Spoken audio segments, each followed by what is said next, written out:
श्री शिवाय नमस्तुभ्यम। महाराज, आप सभी लोग जानते हैं कि जैसे ही सर्दियों का मौसम शुरू होता है तो सभी माता बहनों के मन में, सभी लोगों के मन में, बुजुर्गों के मन में, बच्चों के मन में यह प्रश्न जरूर आता है कि बाथरूम या शौच जाने के बाद हम दिया बाती कैसे करें। क्योंकि कई सारी माताएं बहनें रोज़ सुबह शाम अपने घर में दिया और बाती करती है। कभी कभार बुजुर्ग भी दिया बाती करते हैं और कभी कभार बच्चे भी करते हैं। महाराज, ये प्रश्न विशेष रूप से सभी लोगों के मन में सर्दियों के मौसम में ही आता है, क्योंकि सर्दियों के मौसम में पानी बहुत ठंडा होता है। बार बार हाथ पैर गीला करना किसी को भी पसंद नहीं होता, या बहुत सारे लोग हाथ पैर में स्वेटर वगैरह, मोजे वगैरह पहने होते हैं तो बार बार हाथ पैर धोने में बहुत परेशानी होती है।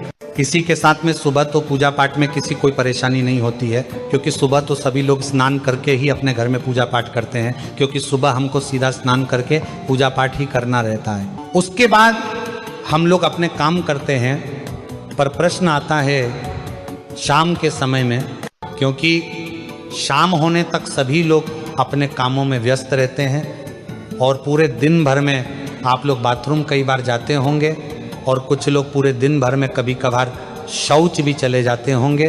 तो आपके मन में ये प्रश्न जरूर उठता होगा, क्या हम लोग अगर पूरे दिन में कभी भी बाथरूम या शौच चले गए हैं तो क्या उसके बाद हम लोग शाम के समय में घर की दिया बाती कर सकते हैं? क्या उस समय पर हम लोगों को स्नान करना होगा या हाथ पैर में धोकर भी काम चल जाएगा?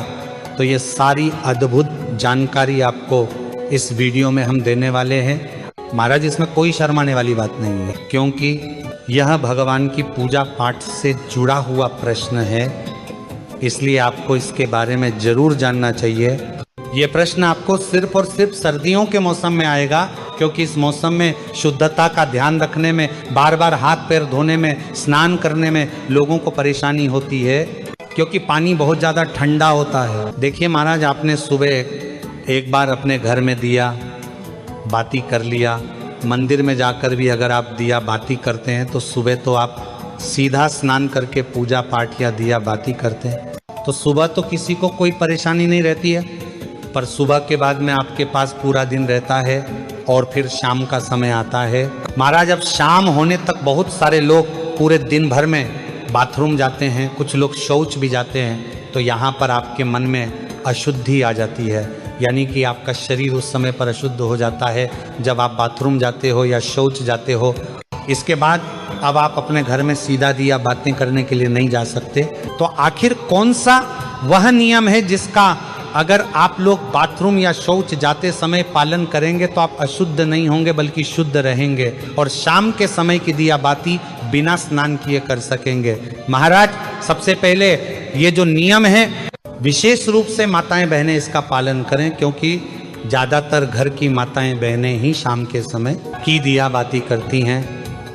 महाराज, सर्दियों के समय में आप पूरे दिन भर में जब भी बाथरूम जाती हैं तो उस समय के लिए सबसे पहले आप नियम सुन लीजिए, उसके बाद हम आपको शौच का नियम बताएंगे।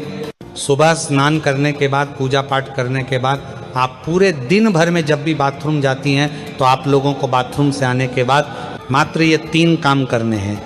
ये 3 काम करने के बाद आप शुद्ध रहेगी और शाम के समय की दिया बाती भी कर सकेंगे। सबसे पहले जब आप बाथरूम जाएं तो बाथरूम से लौटने के बाद आप सबसे पहले अपने हाथों को धोए, अपने पैरों को धोए, उसके बाद 3 बार कुल्ला करें। कुल्ला का मतलब है कि अपने मुंह में पानी ले, मुंह को थोड़ा साफ करें और पानी बाहर फेंक दें। यह प्रक्रिया आपको 3 बार करनी होती है, मतलब 3 बार कुल्ला करना रहता है। इसके बाद आखिरी में थोड़ा सा पानी अपने मुंह पर अगर आप लोग मार लेते हैं या एक हाथ गीला करके अपने मुंह पर फेर लेते हैं तो आप पूर्ण रूप से शुद्ध हो जाते हैं। महाराज, यह नियम सिर्फ माता बहनों के लिए नहीं बल्कि सभी लोगों के लिए है, चाहे आप बुजुर्ग हो, चाहे आप पुरुष हो, चाहे आप बच्चे हो। अगर आप बाथरूम से लौटने के बाद इस तरीके से ये 3 कार्य करते हैं तो आप पूर्ण रूप से शुद्ध हो जाते हैं। महाराज, अब आप लोग कहेंगे कि यहाँ पर भी तो हमें पानी का इस्तेमाल करना पड़ रहा है, पर यहाँ पर आपको कम पानी का इस्तेमाल करके हाथ मुंह धोना पड़ रहा है, अन्यथा फिर आपके पास स्नान करने का ही एक आखिरी तरीका बचता है। आप चाहे तो हाथ मुंह धोने के लिए गर्म पानी भी करके रख सकते हैं, इसमें कोई परेशानी नहीं है। पर बाथरूम से लौटने के बाद अगर आप ज़्यादा कुछ ना भी कर पाए तो अपने हाथ पैर जरूर धोएं। महाराज, अब कुछ माताएं बहनें या कुछ लोग ऐसे हैं जो सुबह अपने घर से बाहर ऑफिस ड्यूटी अपने काम पर जाते हैं, तो उनके मन में यह प्रश्न जरूर आएगा कि हम लोग बाहर रहकर इस नियम का पालन कैसे करें। तो महाराज, अगर आप लोग बाहर काम करने जाते हैं, ऑफिस या ड्यूटी जाते हैं, तो उस जगह पर आप इस नियम का पालन नहीं कर पाएंगे, क्योंकि उस समय पर आप पैरों में मोजे और जूते पहने होंगे या वहाँ पर आपको वैसा स्थान ना मिले कि आप अपने हाथ मुंह धो सके। तो इसलिए बाहर रहकर ये सारे नियम संभव नहीं हैं। तो जितने भी लोग बाहर रहते हैं, पूरा दिन काम करते हैं और शाम को अपने घर पर लौटते हैं, उनके लिए एक अलग नियम है। महाराज, अगर आप सभी लोग शाम को अपने घर लौटकर अगर गर्म पानी से स्नान कर सकें तो बहुत अच्छी बात है। अन्यथा अगर आप ऐसा ना भी कर पाए तो आप लोग शाम के समय अपने घर पर आए तो आपने जो कपड़े पूरे दिन पहन कर रखे हुए थे उनको उतार कर अलग रख दें, और सबसे पहले आप ऑफिस या ड्यूटी से आकर अच्छे से गर्म पानी से, ये ठंडे पानी से हाथ मुंह जरूर धो लें, कुल्ला भी जरूर कर लें। उसके बाद आप अच्छे साफ सुथरे कपड़े पहन लें। फिर उसके बाद आप अपने घर की पूजा पाठ करें, कोई दिक्कत परेशान नहीं, और इसमें आप शुद्ध भी रहेंगे। पर महाराज, अगर आप पूरे दिन भर घर के बाहर रहते हैं और काम करते हैं तो आपको कोशिश करना है कि आप शाम के समय घर पर जब आए तो स्नान कर लें और फिर साफ कपड़े पहनकर अपने घर की दिया बाती करें। महाराज, अब बहुत सारे बुजुर्ग ऐसे होते हैं जो कि ठंड में अपने हाथ पैर के मोजे नहीं उतारते हैं, और वह लोग अपने घर की दिया बाती करें, तो उन लोगों को किस नियम का पालन करना चाहिए?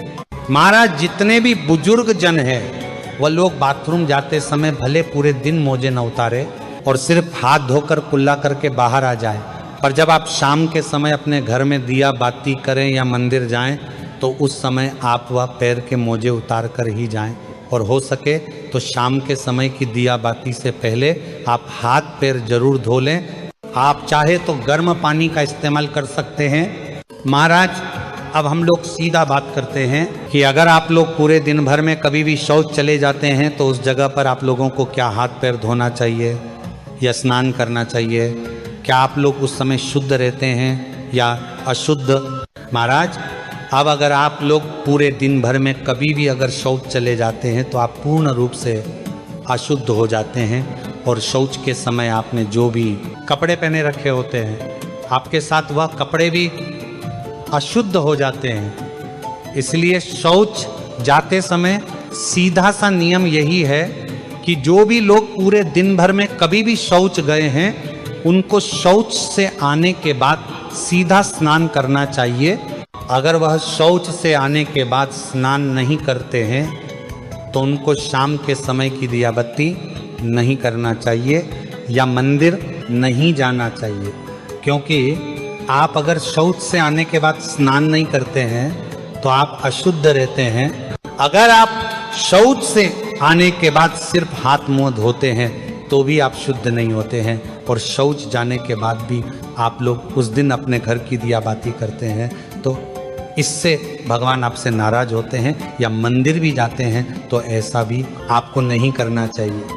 महाराज, ये नियम सभी लोगों के लिए है, इसलिए पूरे दिन में जब भी आप शौच जाएं तो आपको उसके बाद स्नान ही करना चाहिए, तभी आप शुद्ध होते हैं। या अगर आप इतना ना कर पाए सर्दी होने के कारण तो उस दिन आप अपने घर की दिया बाती ना करें या मंदिर ना जाए, उस दिन आप किसी और से अपने घर की दिया बाती करा लें। महाराज, यहाँ पर प्रश्न ये आता है कि सर्दियों के समय ज़्यादातर लोग मोटे मोटे कपड़े या स्वेटर वगैरह पहने रहते हैं, तो अगर वह शौच जाते हैं तो इतनी सारी चीज़ों को धोना संभव नहीं है, तो वह क्या करें? तो महाराज, उस समय पर आप जब शौच जा रहे हो तो उतने ही कपड़े पहन कर जाएं, जितने को आप बाद में धो सके बाकी के कपड़े उतार कर बाहर रख जाएं, और शौच से लौटकर आप खुद स्नान करें, उन कपड़ों को भी धोए जिन्हें आप पहन कर गए थे। फिर स्नान करके आप वो मोटे कपड़े या सर्दी वाले कपड़े पहन सकते हैं जो आपने पहले ही उतार कर बाहर रख दिए थे। महाराज, इस तरीके से आप लोग सर्दियों के समय बाथरूम या शौच जाते समय शाम के समय की दिया बाती कर सकते हैं। महाराज, वैसे हमने आपको अपनी तरफ से जो भी प्रश्न थे बाथरूम या शौच जाते समय और दिया बाती से जुड़े हुए वो हमने आपको बता दिए हैं। बाकी अभी भी अगर आपके मन में कोई प्रश्न है तो वह आप हमसे कमेंट करके पूछ सकते हैं। और आप हमारी ये वीडियो कहाँ से देख रहे हैं और क्या आप लोगों के यहाँ भी कितनी ठंड पड़ रही है वो भी हमें कमेंट में ज़रूर बताएं। श्री शिवाय नमस्तुभ्यं महाराज।